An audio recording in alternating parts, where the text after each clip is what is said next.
moment crucial, voire symbolique, celle entre les chefs de la diplomatie algérienne et sahraoui à New York en marge de la 80e session de l'Assemblée générale des Nations Unies. Un rendez-vous stratégique comme pour ajuster les derniers détails avant le renouvellement du mandat de la mission des Nations Unies pour l'organisation d'un référendum au Sahara occidental et les discussions prévues au Conseil de sécurité dans les prochaines semaines. Écoutez.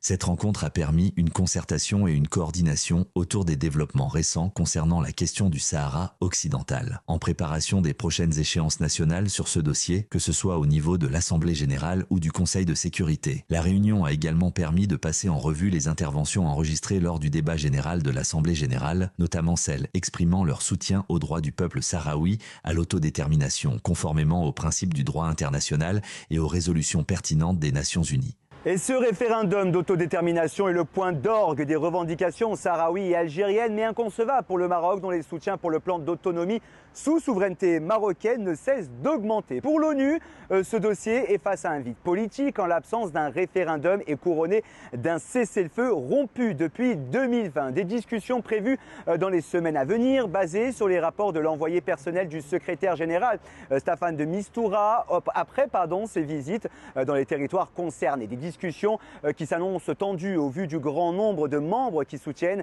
la position d'autonomie du Maroc comme base crédible pour la solution à cette crise. D'autres, au contraire, inférieurs en nombre, avec l'Algérie à leur tête, insistent sur l'autodétermination complète du peuple sahraoui sans compromis préalable. L'Algérie figure parmi les plus fermes sur ce point. D'autres encore, à l'image de la Russie ou du Mozambique, se sont abstenus lors du vote de 2024, invoquant des formulations trop favorables à une partie ou le manque de prise en compte de certains rapports ou amendements. De son côté, la délégation sahraoui en a aussi profité pour tenir des réunions avec ses partenaires en vue d'un renforcement de ses soutiens à l'aube des nouvelles échéances internationales. Écoutez. Ces réunions ont eu trait aux moyens de renforcer les relations bilatérales et la coopération conjointe entre la République sahraoui et les pays frères et amis du Venezuela, de l'Algérie et du Zimbabwe, les derniers développements de la question nationale à la lumière des événements à venir.